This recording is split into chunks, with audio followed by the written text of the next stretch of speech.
Nikita Krylov and Ryan Spann running, well, not necessarily running back, but getting it rescheduled for this event here in Vegas again a couple weeks later.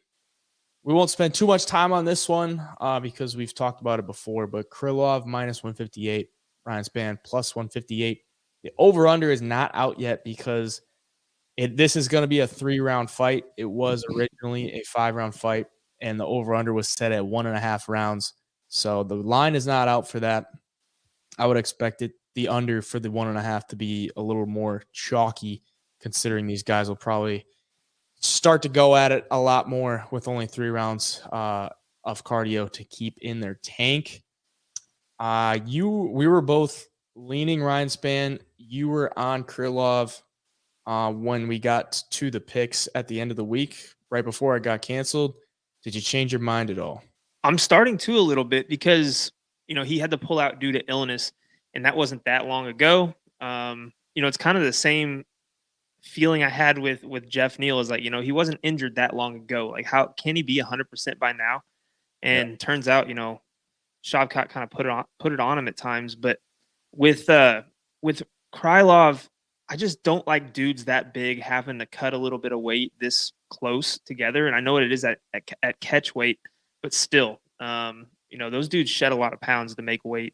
So same could be said for Spann, but if he's healthy and wasn't sick and stuff, I'm starting to like that power even more. And yeah, something's telling me Ryan Spann as an underdog might be the play here. I think I'm going to switch and take that as my pick. I might regret it, but for right now, I'm going with Ryan Spann. Yeah, I kind of just like Ryan Spann even more in this spot.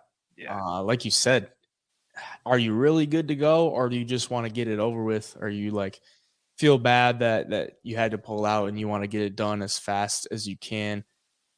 From what I understood, it was a stomach issue, and it was kind of like a last minute thing where it wasn't like something he was dealing with throughout the week, and then he just couldn't go. It was like woke up that morning and had a really rough stomach thing that he just couldn't get over, and then they got to cancel it.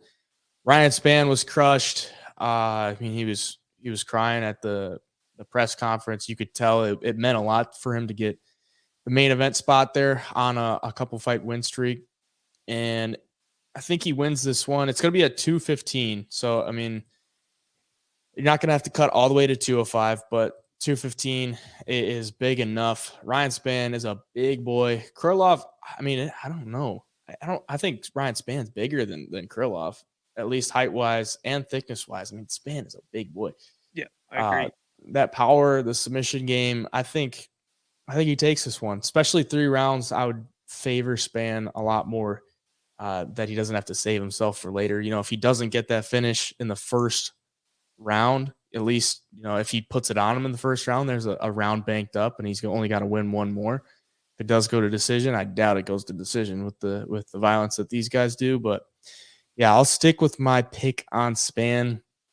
I think he's going to come out even hotter in this one, being that he got let down in the first fight getting canceled. I think he comes out with a little chip on his shoulder, really wanted to prove like I'm that guy. I'm that guy. And the way he handled himself throughout that week, headlining the card, you could tell this guy really wants to put on something, and he's really been taking it serious. And he not necessarily has been before. After that win against Reyes, he said he was finally starting to train full time and everything. So I'll take Spann.